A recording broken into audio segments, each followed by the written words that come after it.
else. This story is called Dad's Tie. So this is my dad's tie, and this is a story about the things that tie my dad and I together. This tie was given to him by my grandmother as a Christmas present. My family is from Scotland. We have clan reunions. The McPherson clan gets together every summer. That's not really relevant, but it's where the tie comes from. So my dad, growing up, was what I would call a mythical man, a superhero of sorts.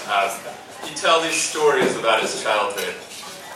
Stories like the time he put together a catapult and mounted it to the roof of his car in high school. He was delivering newspapers. And he used the catapult to deliver the newspaper. And he tells this story. He was delivering it to this woman's front door. And he worked the catapult. He only used it one time. But he worked the catapult and the newspaper fell right on this woman's doorstep, right in front of her as she's walking up to her house, and she freaked out. Didn't know where it had come from, and he was really happy that it had worked the one time. He tells another story. He's really inventive, really ambitious and creative as a kid. And so he was in middle school and he got the idea to build a hang glider. So he spent months meticulously piecing this hang glider together in his basement. Built it up. I don't know where he got the plans or the idea, but he got it together. And he built it up and he brought it out onto his porch. And he was ready to hold it up, and he's ready to fly and take into the air and jump off the porch with this hang glider.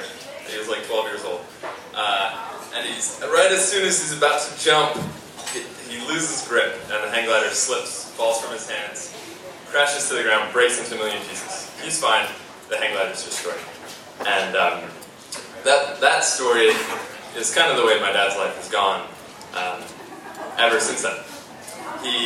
He's a guy that has these big, crazy ideas that get built up and they're huge, and they crash and burn. They fall apart. That's the way his marriage went. That's the way his career is going. And I love my dad, and I admire him for his ambition and his creativity, and it breaks my heart that his ideas fall down.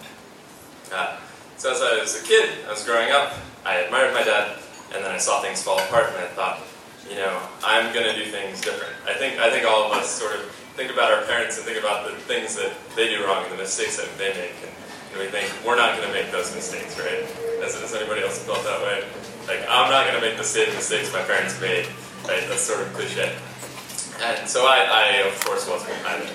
And so I was 18 years old, and I went off to college, and I decided that I am going to be, my dad was kind of out there, and so I decided to be the most perfect, responsible young man you have ever met.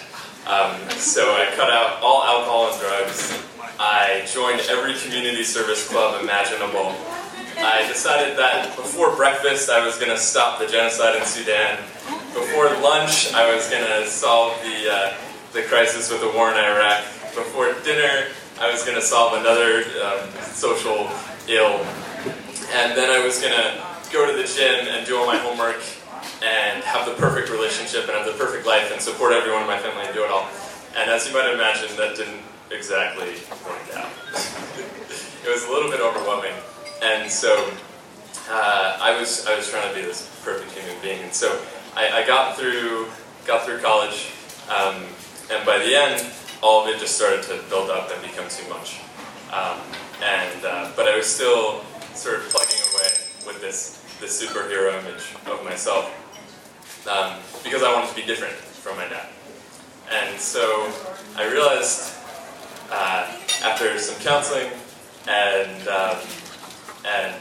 just some really bad times, realized that I wasn't a superhero, my dad wasn't a superhero, and they were both wearing these masks, these ways of covering up, who we really were, because we didn't know how to be vulnerable.